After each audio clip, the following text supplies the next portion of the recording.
Hello everyone, welcome to our channel. Myself Srishti Agarwal का फिर से स्वागत है आप सभी का स्कूल राजथोरी में, जहां पर मैं लेकर आई थी सबसे पहले यूट्यूब पर कक्षा 5 के सभी अध्यायों का सॉल्यूशन। तो सबसे पहले आपको याद होना चाहिए स्कूल राजथोरी के द्वारा ही आपके चैप्टर्स के एक्सप्लेनेशन विद अभ्यास कार्य के सॉल्यूशन लाए गए थे। अब तक हम अध्याय 14 तक कंप्लीट सॉल्यूशन देख चुके हैं। यहाँ पर स्टार्ट करने जा रहे हैं अध्याय 15, 5 तरीके, जिसका पूरा एक्सप्लेनेशन व्याख्या के साथ हम इसके सभी क्वेश्चन आंसर्स स्टार्टिंग से लेकर एंड तक करने वाले हैं। तो वीडियो के एंड तक आपको इसी तरह बने रहना है मेरे साथ। तो चलिए फटाफट से स्टार्ट करते हैं चैप्टर को समझना, देन देखते हैं इसके क्वेश्चन आंसर। एक दिन रीना का अपने सबसे अच्छे दोस्त से झगड़ा हो गया। घर आकर वह भुन भुन कर रही थी, यानी चिड़चिड़ा रही थी। मैं उसे पीट दूंगी, नहीं मैं उससे बात करना बंद कर दूंगी, नहीं वहीं जाकर उससे सीधा बात करना ज़्यादा अच्छा होगा। तो जो उसकी बड़ी बहन है दीदी ने उसे देख कर के मुस्कुरा कर पूछा, क्या सोच रही हो रीना? झगड़ा निपटाने के कितने तरीके होते हैं दीदी? रीना ने पूछा। दीदी हंसी और बोली, ये कैसा सवाल है? सच में बताओ, मेरा किसी के साथ अगर टकराव है या मतभेद है तो उससे जूझने के क्या तरीके हो सकते हैं? तो ऐसा जो है रीना पूछ रही होती है अपनी दीदी से। तो दीदी बोलती है, अच्छा तो सुनो। दीदी ने कहा, मैं तुम्हें 5 तरीके बताती हूँ और तुम बताना तुम्हें कौन सा सबसे अच्छा लगा और क्यों। कल्पना करो, इमेजिन करो कि तुम एक छोटे से देश की रानी हो। तुम्हारे अपने पड़ोसी देश से दुश्मनी है, तुम उस पर आक्रमण कर देती हो। यह है पहला तरीका, जोर जबरदस्ती का। रीना कल्पना करने लगी कि वह सिंहासन पर बैठी है, अब वह घोड़े पर बैठकर अपनी सेना के साथ आगे बढ़ती जा रही है। फिर उसने दुश्मन देश के सारे सैनिकों को मार गिराया, मगर यह तभी मुमकिन होगा जब उसके पास दुश्मन देश की सेना से बड़ी सेना हो। और उसके बाद क्या दुश्मन देश के लोग तुम्हारी बातें मान लेंगे? दीदी ने पूछा। नहीं मानेंगे तो नहीं, उल्टा मुझसे और ज़्यादा नफरत करेंगे। तो रीना ने कहा, हाँ मगर यह एक तरीका है और कई बार यही करना ठीक रहता है। दीदी ने कहा, दूसरा तरीका है इसके उलट, जोर जबरदस्ती करने की बजाय उनकी सारी बातें मान लेना, यानी समर्पण कर देना। रीना कल्पना करती कि दुश्मन देश की सेना सेना से बहुत बड़ी होगी, वह दूसरे देश की रानी के सामने झुक रही है और उसके सामने सारे हथियार डाल रही है। नहीं नहीं, यह तो नहीं चलेगा, कोई और तरीका बताओ। तो वह बोली। दीदी ने कहा, लेकिन कभी कभी ये तरीका भी सही होता है। हम हर बार तुम्हारे पास झगड़े में जीतने के साधन नहीं हो सकते, और ये भी हो सकता है कि तुम्हें समझ में आए कि दूसरे पक्ष की जो बातें हैं वो सही हैं, तो उनको मान लेना भी समझदारी होगी। तीसरा तरीका है, दीदी आगे बोली, कि तुम झगड़े को टाल दो, ना हार मानो ना युद्ध करो, बस झगड़े के मसले के बारे में सोचो ही मत, यानी फॉरगो करो।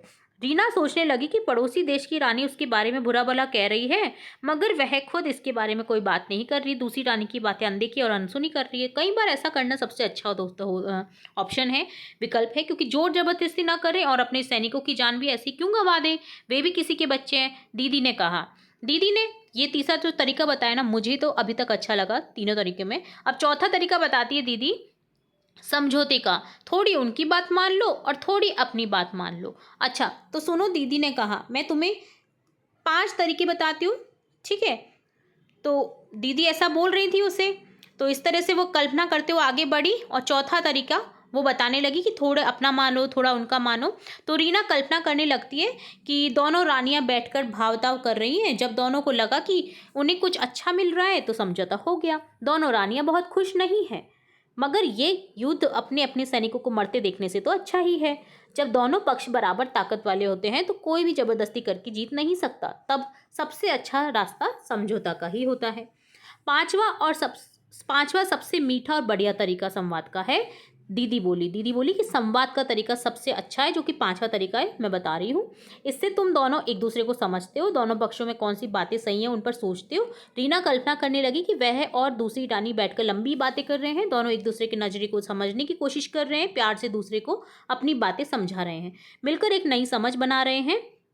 दीदी ने कहा, अगर यह कर सको रीना तो सबसे ज़्यादा सुखी रहोगी। जो सही है वही होगा, किसी की मनमानी नहीं होगी, सबकी साझी समझ से निर्णय होगा। रीना ने कहा, हाँ अगर यह हो सके तो सबसे अच्छा यही होगा, इसी से सही निर्णय होगा, दूसरे तरीकों से कहीं ज़्यादा। तो सबसे अच्छा तरीका कौन सा है? संवाद का, बातचीत करने का, कि कोई भी कन्फ्यूज़न है ना एक दूसरे के बीच में वो कंप्लीट फिनिश कर दिया जाए।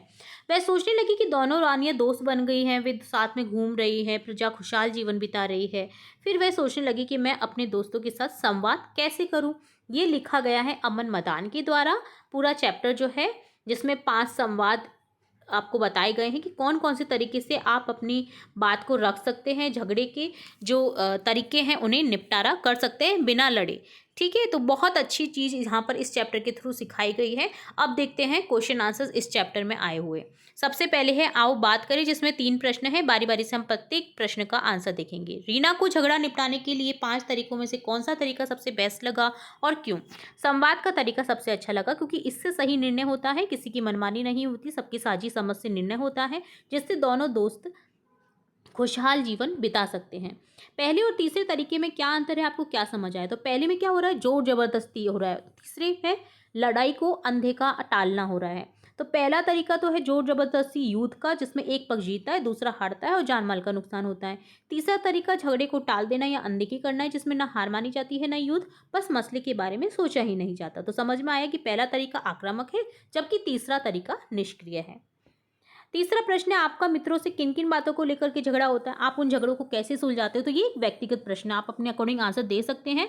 जैसे आंसर हम लिख सकते हैं कि सामान्यतः मित्रों से खेल खिलौने पढ़ाई से जुड़ी बातों पर झगड़ा होता है। इन झगड़ों को बातचीत या संवाद समझौता या कभी कभी अनदेखी करके सुलझाया जा सकता है, जैसा कि कहानी में बताया गया है। अगला है सोचो और लिखो, जिसमें विकल्प को चुनना है। पहला है पहले अनुच्छेद के बारे में क्या सही है क्या गलत, सही गलत का निशान लगाना है। तो रीना अपनी दीदी से झगड़ा निपटाने के तरीकों के बारे में पूछती है, ये सही है। दीदी रीना को समझौते के बारे में बताती है, ये सही है। रीना अपने और रानी के बीच युद्ध के बारे में सोचती है, जी नहीं। रीना दीदी को संवाद के बारे में बताती है, ये सही है। दूसरा प्रश्न है संवाद के दौरान क्या होता है, सही का निशान लगाए। एक दूसरे से शांति से बातचीत करते हैं और समझते हैं, ये सही है। एक दूसरे पर समझौते का दबाव बनाते हैं, गलत। थोड़ी अपनी बात मनवाते, थोड़ी सामने वाले की बात मनवाते, तो ये भी गलत है, ये समझौता हो गया, संवाद नहीं हुआ। सामने वाला जो कह रहा है वह बात मान लेते हैं, तो ये भी गलत है। तीसरा प्रश्न है नीचे पूरे पाठ का सारांश लिखा गया है, दोनों सारांश को पढ़ें और जो आपको अधिक सही लगे उस पर सही का निशान लगाएं। तो एक तरफ लिखा हुआ रीना का उसके दोस्त से झगड़ा होता है, वह अपनी दीदी को बताती है, झगड़े निपटारे के बारे में पूछती है। दीदी झगड़े के निपटारे के 5 उपाय बताती है। 5 उपाय संवाद, जबरदस्ती, समझौता, झगड़ा टालना और समर्पण। इनमें से संवाद सबसे बेहतर है।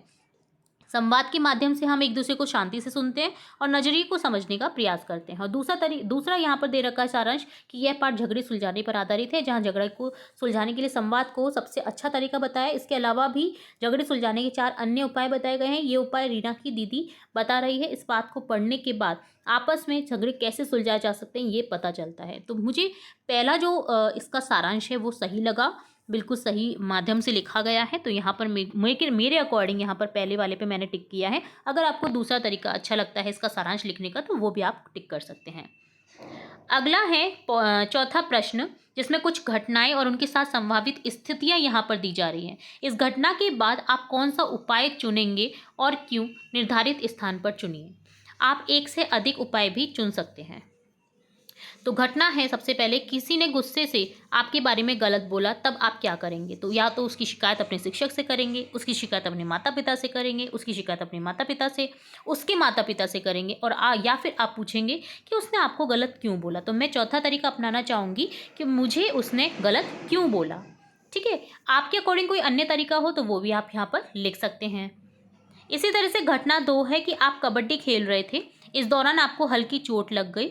आपको लगता है कि आपकी विपक्षी टीम के किसी साथी ने आपको चोट पहुंचाई है, तो आप क्या करेंगे? तुरंत अपनी टीम के साथियों से कहेंगे कि किसी ने चोट पहुंचाई है, या आप तुरंत विपक्षी टीम के साथी से पूछेंगे उसने चोट क्यों पहुंचाई? आप शिक्षक से इसकी शिकायत करेंगे, आप चुप रहेंगे क्योंकि खेल में ऐसा होता रहता है, या अन्य। तो यहाँ पर दूसरा जो उपाय है वो सही है। आप तुरंत विपक्षी टीम के साथी से पूछेंगे कि उसने चोट क्यों पहुंचाई है, उसने दर्द क्यों दिया है। तो इस तरह से बातचीत से हल हो सकता है। तो यहाँ पर दोनों तरीके हमने बताए हैं, जिसके उपाय हमने बताए हैं। अगला है भाषा की बात, जिसमें पहला प्रश्न है रीना कल्पना करती है कि दुश्मन देश की सेना उसकी अपनी सेना से बहुत बड़ी है, वह दूसरे देश की रानी के सामने झुक रही है और उसके सामने अपने हथियार डाल रही है। इस पंक्ति में हथियार डाल रही है से क्या आशय है, स्पष्ट करें। तो हथियार डाल रही है का अर्थ होता है हार मान लेना। इस पंक्ति में हथियार डाल रही शब्द का शाब्दिक अर्थ है युद्ध में हथियार को छोड़ देना नहीं है, बल्कि इसका भावपूर्ण अर्थ यह है कि रीना का देश युद्ध में हार मान रहा है, समर्पण कर रहा है, क्योंकि दुश्मन की सेना बहुत बड़ी है। रीना कल्पना करने लगी कि दोनों रानियां बैठकर भावताव कर रही हैं। जब दोनों को लगा कि उनमें से उन्हें कुछ अच्छा मिल रहा है तो समझौता हो गया। उपयुक्त पंक्ति में भावताव कर रही के अर्थ स्पष्ट करें। भावताव करना था मोल भाव करना या बातचीत करना। भावताव कर रही का अर्थ है दोनों रानियां युद्ध के समाधान के लिए आपस में बातचीत कर रही हैं, तर्क वितर्क कर रही हैं ताकि दोनों पक्षों के लिए स्वीकार्य कोई समझौता हो सके। तीसरा प्रश्न है, नीचे कुछ मुहावरे दिए गए हैं, इनका वाक्यों में प्रयोग कर अर्थ स्पष्ट करें। तो अर्थ मैंने यहाँ पर दे रखा है, आप वाक्य यहाँ पर नीचे देख सकते हैं। मैं आपको साथ के साथ बताऊंगी कि कौन से अर्थ का कौन सा वाक्य है। ढाल बन जाना, जिसका अर्थ होता है रक्षा करना, किसी की रक्षा करना या सहारा बनना। वाक्य प्रयोग करेंगे, एक सैनिक का कर्तव्य होता है कि देश की सीमा पर खड़ा होकर दुश्मनों के सामने देशवासियों के लिए ढाल बन जाए। ठीक है। अगला है कमर कस लेना, अर्थात तैयार हो जाना, किसी कार्य को करने के लिए पूरी तरह से तैयार हो जाना या दृढ़ संकल्प करना, जिसका वाक्य प्रयोग होगा परीक्षा में अच्छे अंक लाने के लिए छात्रों ने पूरी तरह से कमर कस ली है। हवा का रुख पहचानना, अर्थात स्थिति का अनुमान लगाना, अर्थ होगा बदलते समय या स्थिति को भाप लेना और इसके अनुसार कार्य करना। वाक्य प्रयोग होगा एक सफल नेता वही होता है जो चुनाव से पहले ही हवा का रुख पहचान लेता है और उसी के अनुसार अपनी रणनीति बदलता है। तो यहाँ पर ये हो गया आपका वाक्य प्रयोग हवा के रुख को। पलटवार करना, अर्थात जवाबी हमला करना, किसी हमले या कार्रवाई के जवाब में तुरंत हमला करना या प्रतिक्रिया देना। दुश्मन के अचानक हमले के बाद भारतीय सेना ने तुरंत पलटवार किया और उन्हें पीछे हटने पर मजबूर कर दिया। तो इस तरह से ये अर्थ हो गए और वाक्य में प्रयोग हो गए। अगला चौथा प्रश्न है, नीचे दी गई कहानी में विराम चिन्हों का गलत प्रयोग किया गया है। आप पुनः विराम चिन्हों का सही प्रयोग करके कहानी को दोबारा लिखेंगे। तो यहाँ पर देखिए कॉमा फुल स्टॉप जो है वो सही से नहीं लगाया हुआ है। आपको क्या करना है, अल्प विराम और जो पूर्ण विराम है वो आपको सही से लगाना है। जहाँ स्टॉपेज है वहाँ पर स्टॉपेज करना है।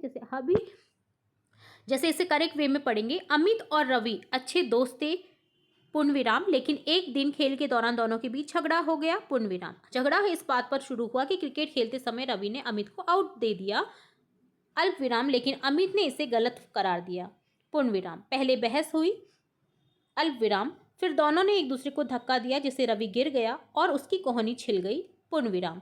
रवि रोने लगा और गुस्से में अमित को धक्का देकर चला गया, पूर्ण विराम। तो यहाँ पर देखिए क्वेश्चन मार्क नहीं आएगा, यहाँ पर आएगा पूर्ण विराम। ठीक है, क्योंकि क्वेश्चन नहीं पूछा गया है। तो इस कहानी के आधार पर बताइए कि रवि और अमित का झगड़ा कैसे सुलझ सकता है। इसके 3 तरीके क्या हो सकते हैं। तो पहला तरीका होगा दोनों दोस्तों को शांत होने के लिए कुछ समय दिया जाना चाहिए। गुस्से में कोई भी सही निर्णय नहीं ले पाता है। दूसरा तरीका, एक बार जब वे शांत हो जाएं तो किसी तीसरे व्यक्ति जैसे एक शिक्षक या माता पिता को उनकी बात सुननी चाहिए और तय करना चाहिए कि गलती किसकी थी। तीसरा तरीका है दोनों को अपनी गलतियों का एहसास होना चाहिए। रवि को एम्पायर के फैसले को मानना चाहिए था और अमित को धक्का नहीं देना चाहिए था। एक दूसरे से माफी मांगकर दोस्ती जारी रखनी चाहिए। तो इस तरह से तीनों तरीके में से आपको कौन सा बेस्ट लगा? तीसरा वाला तरीका, जिसमें दोनों को अपनी गलती का एहसास करना चाहिए और अपनी अपनी गलती को स्वीकार करके अपनी दोस्ती को आगे बढ़ाना चाहिए। तो इस तरह से डन होता है आपका ये कंप्लीट चैप्टर अध्याय 15, जिसमें काफ़ी अच्छे तरीके से झगड़े सुलझाने के तरीके को बताया गया है, जो कि आजकल काफ़ी देखा जा रहा है। कई चीज़ें हम बहुत ज़्यादा सोच लेते हैं, माइंड कर लेते हैं, बजाय उसके नेगलेक्ट करने के। जब भी आपको गुस्सा है ना, तो 10 सेकेंड होल्ड करके अपने आप को 10, 9, 8, 7, 6, 5, 4, 3, 2, 1 उल्टी गिनती बोलना शुरू कर दे। आपका गुस्सा ना छू मंतर हो जाएगा। एक बार करके जरूर देखिएगा।